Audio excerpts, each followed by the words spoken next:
welcome to the deep dive.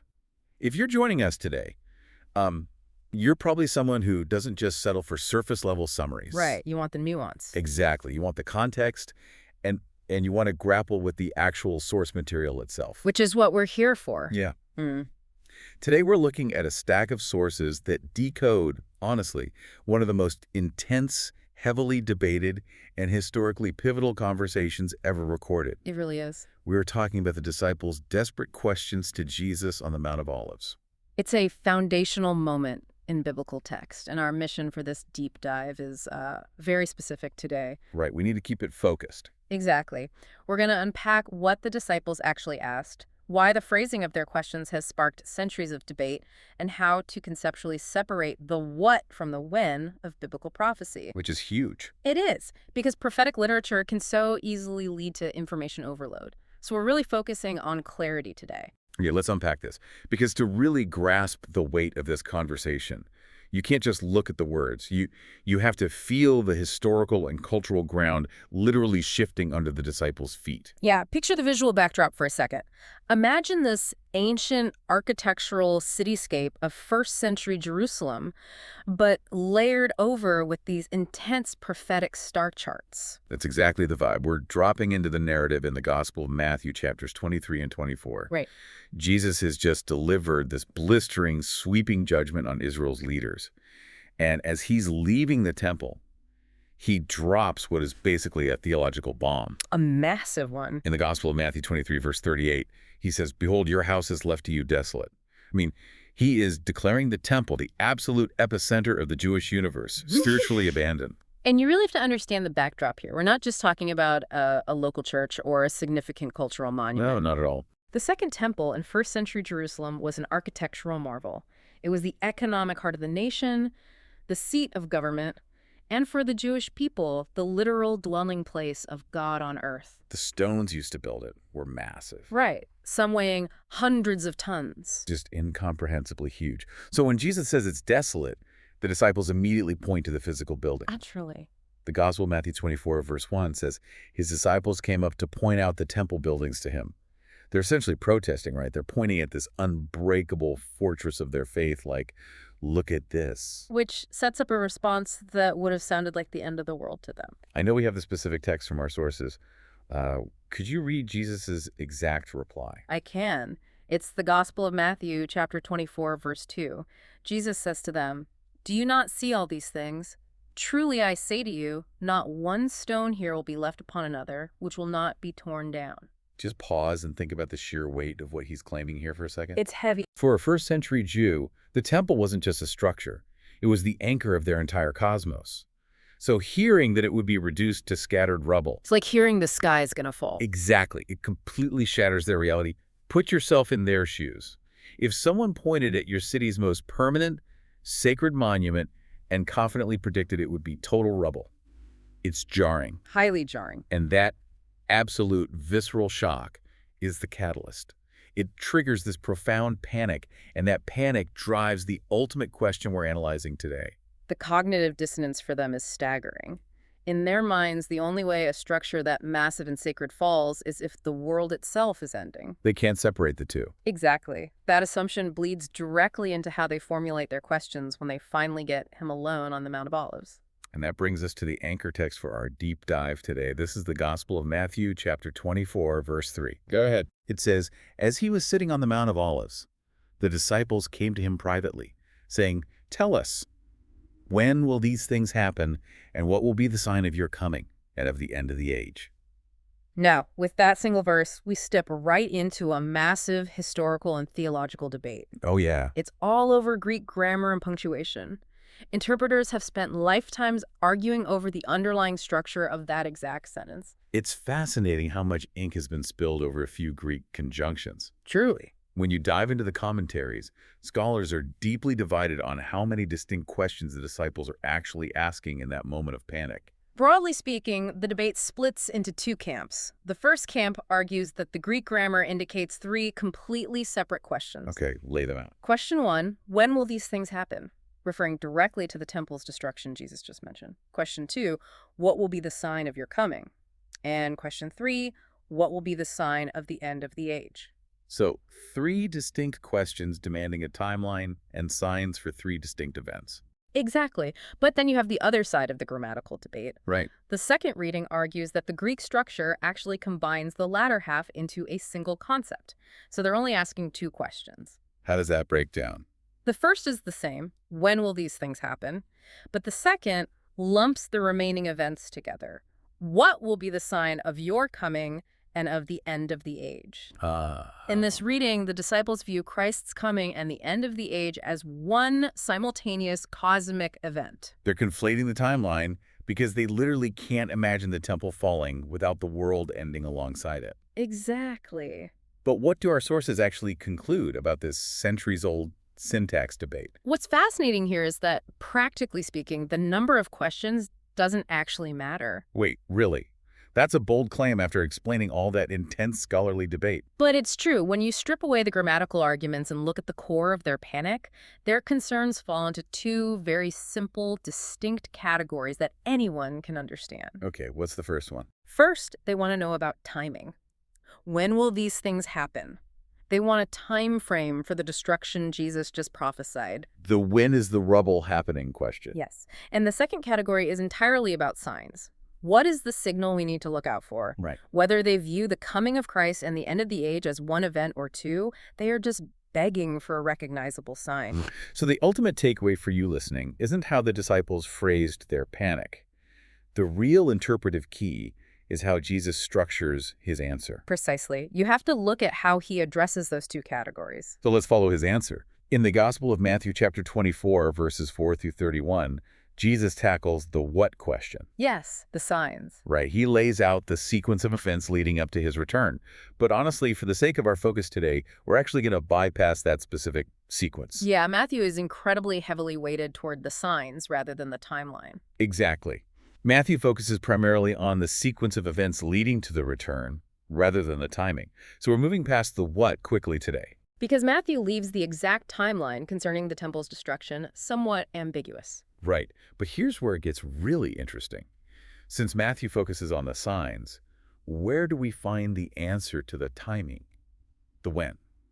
To find the specific timing of the temple's destruction, we have to pivot to a different gospel entirely. We have to look at the Gospel of Luke. Yes. Specifically Luke chapter 21, verses 20 through 24. Luke preserves the exact, intensely practical warning Jesus gave them. Please read that text for us, because this is where ancient history and prophecy collide in just a terrifying way. In the Gospel of Luke chapter 21, verses 20 through 24, Jesus says, "But when you see Jerusalem surrounded by armies, then recognize that her desolation is near. Wow. Then those who are in Judea must flee to the mountains, and those who are in the midst of the city must leave, and those who are in the country must not enter the city, because these are days of vengeance, so that all things which are written will be fulfilled." It's so direct. It is. He continues, "Woe to those who are pregnant and to those who are nursing babies in those days, for there will be great distress upon the land and wrath to this people, and they will fall by the edge of the sword and will be led captive into all the nations, and Jerusalem will be trampled underfoot by the Gentiles until the times of the Gentiles are fulfilled." When you see Jerusalem surrounded by armies, there is nothing abstract or deeply cosmic about that. Yeah. That is a tangible, terrifying, boots-on-the-ground military reality. It's pure survival information. Jesus isn't speaking in apocalyptic poetry here. He's giving them a literal evacuation plan. Flee Judea, get out of the city. And why? Because when you look at the historical fulfillment of this text, the weight of it is just staggering. In AD 70, the Roman legions laid a brutal, suffocating siege to Jerusalem. Led by Titus, right. Exactly. And we shouldn't gloss over what that siege actually looked like. Our historical sources describe unimaginable horrors. The worst you can imagine. The Romans built a wall around the entire city so no one could escape.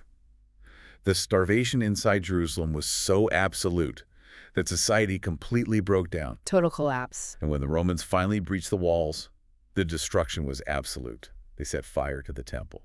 And because the gold detailing melted and seeped into the cracks of those massive stones we talked about. The Roman soldiers literally pried the stones apart one by one to extract the gold. Fulfilling Jesus' exact words from Matthew 24, "Not one stone will be left upon another." It's chilling. Luke gives us the specific answer to the when question. When will this happen? When you see the army surrounding the city. I really want you to catch the relevance of this.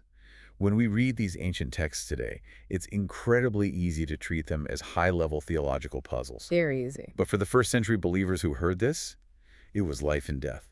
It was survival. If they saw those armies, they knew the desolation was imminent, and they knew they had to run to the mountains. It completely grounds this prophecy in raw, bloody history. It demonstrates that biblical prophecy isn't always about the distant, unknowable future. Sometimes it's a very immediate, practical warning to a specific generation. Okay, so we've sorted out the grammar debate, and we've conceptually separated the what in Matthew from the when in Luke. Right. So what does this all mean? Because setting all of that aside leaves us staring down the most heavily debated, lingering mystery in this entire discourse. You're talking about the abomination of desolation. I am. Once you understand the historical fulfillment in AD 70, you still have to confront this highly specific, cryptic phrase Jesus uses to signal the ultimate crisis. It sounds like a title from a cinematic epic, the abomination of desolation. How do the sources define this?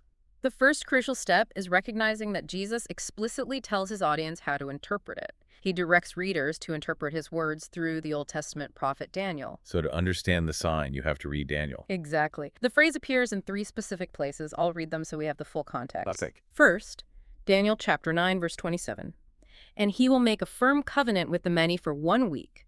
But in the middle of the week he will put a stop to sacrifice and grain offering, and on the wing of abominations will come one who makes desolate, even until a complete destruction, one that is decreed, is poured out on the one who makes desolate. Okay, that's one. Second, Daniel chapter 11, verse 31. Forces from him will arise, desecrate the sanctuary fortress, and do away with the regular sacrifice, and they will set up the abomination of desolation. Desecrating the sanctuary. Got it. And finally, Daniel chapter 12, verse 11. From the time that the regular sacrifice is abolished and the abomination of desolation is set up, there will be 1,290 days. Those verses are so dense with imagery. You have a figure stopping sacrifices, desecrating a sanctuary fortress, and setting up an abomination that causes complete desolation. Yes. And this is exactly where the interpretation of the Olivet Discourse splits into 2 major distinct schools of thought. If we connect this to the bigger picture, the way you interpret those verses from Daniel and how Jesus applies them dictates how you read almost all of biblical prophecy. And I want to be very clear with you listening. Our goal today is not to advocate for one view over the other. Not at all. The sources we're diving into present both perspectives side by side, and we're going to break them down completely impartially because, honestly, understanding both views profoundly shifts how you read the daily news and engage with the world. It changes your whole framework. Let's start with the first major interpretation, the preterist view. What is the core argument here? The preterist view anchors the prophecy firmly in the past. It connects the abomination of desolation directly to the events surrounding that AD 70 destruction of Jerusalem we were just discussing. So in this view, Daniel's prophecy and Jesus' warning have already been historically fulfilled. Yes. What specifically was the abomination then in that context? Our sources highlight a few historical events that fit the criteria perfectly for a preterist interpretation. It could refer to the Roman armies themselves entering the holy city, bringing pagan destruction into a sacred space. Which would be an abomination to the Jewish people. Exactly.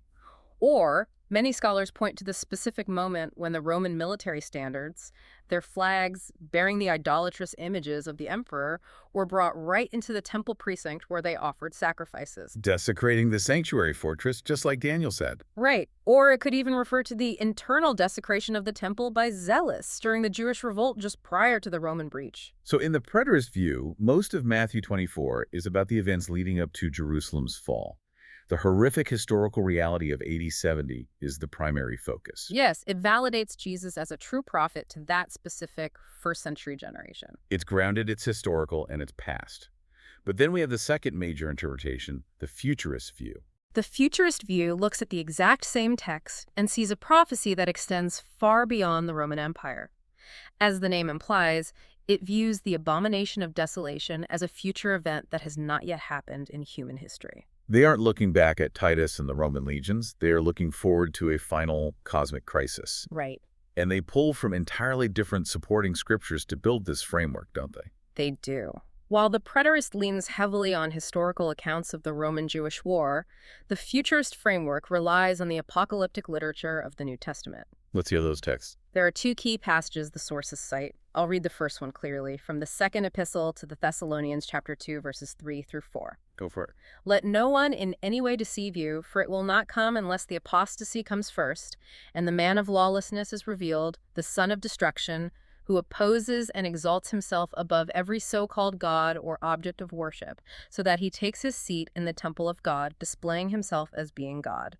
That is a staggering image. Yeah. A man of lawlessness, literally taking a seat in a temple and demanding to be worshipped as God. Yes. That clearly goes beyond a Roman general planting a flag. It introduces a singular future ruler, an antichrist figure, and the futurist view pairs that with the book of Revelation chapter 13, verses 14 through 15.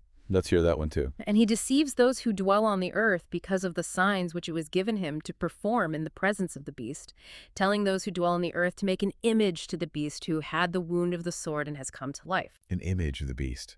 Let me finish the verse. And it was given to him to give breath to the image of the beast, so that the image of the beast would even speak and cause as many as do not worship the image of the beast to be killed. Wow. An image that demands global worship under the threat of death. When you lay those texts next to Daniel's prophecy of an abomination being set up, you can see exactly how the futurist view is constructed. It's very cohesive. It describes a future ruler who desecrates a future temple, demands worship, and triggers a final, unprecedented global tribulation. So the preterist looks at the immediate context of the Roman siege, prioritizing the immediate survival of those early disciples. Yes. While the futurist looks at the broader apocalyptic sweep of Thessalonians and Revelation, anticipating a final climactic battle. Exactly. Both views use the biblical text to validate their perspectives. It's deeply compelling to see how faithfully both sides pull from the text. I mean, if you hold the preterist view, you're opening ancient history books to understand the intricate validation of biblical prophecy. You're seeing prophecy fulfilled in the past. But if you hold the futurist view, you might look at modern geopolitical events or technological advancements completely differently through the lens of a coming final crisis. It completely changes how one reads the daily news. It really does, and the sources we're relying on hold that tension beautifully. They validate the biblical groundwork for both perspectives without forcing a conclusion. Which is so refreshing. Right, because recognizing that dual potential, that prophecy, can have a terrifying historical fulfillment and a profound future echo is just a much richer way to approach the text than just taking a side and arguing. Which brings us to the ultimate point of this entire deep dive. The synthesis. Exactly.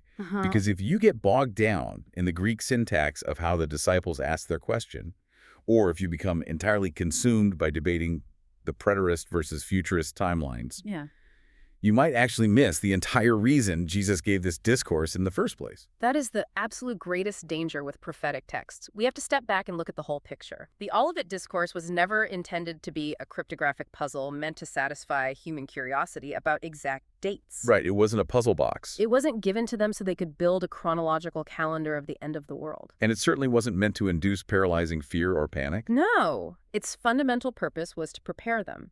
The prevailing theme of the entire discourse is preparation over prediction. So let's summarize the major takeaways from everything we've covered in the sources. Let's do it. First, Jesus makes it abundantly clear that the end will not come immediately. There is a sequence of events that must unfold. Yes. Second, a defining sign will appear. The abomination of desolation, signaling the final crisis, whether you view that historically or futuristically. Right. And third, the discourse culminates with the unbreakable promise that Christ will return in glory. But this raises an important question. What's that? If you have access to all this profound prophetic knowledge, what is your actual responsibility? How are you supposed to live in light of it? To answer that, the source material points us straight into the very next chapter, the Gospel of Matthew, chapter 25. Matthew 25 outlines exactly how believers should actually live. It's the practical application of Matthew 24. Right. Jesus immediately transitions into a series of parables. The 10 virgins, the talents, the sheep, and the goats. And the core message of every single one of those parables is about how believers should act while they wait. He doesn't tell them to obsess over the news cycle or decode hidden calendars. The mandate is incredibly simple and clear. Be watchful, be faithful, and be ready. Because prophecy is not merely about prediction, It's about preparation. The knowledge of the future is only valuable if it transforms how you live in the present. Watchful, faithful, ready. That's a profound shift in perspective. And that's exactly where we want to leave you today. It's the perfect place to land. As we wrap up this deep dive, we want to leave you with a final thought to ponder. Think about the sheer amount of energy spent trying to predict the exact timing of the end of the world. So much energy. But if the entire purpose of this profound, complex prophetic discourse was actually just to prepare you to be faithful and watchful in your daily life, how does that shift your focus? That's the real question. Instead of getting lost trying to predict the future, what does it mean for you to simply be ready today? How does that change the way you live right now? That is the true challenge of the text. It really is. Thank you for joining us on this deep dive today. We hope this has given you a clear understanding of the history, a deeper appreciation for the different perspectives, and something highly practical to chew on.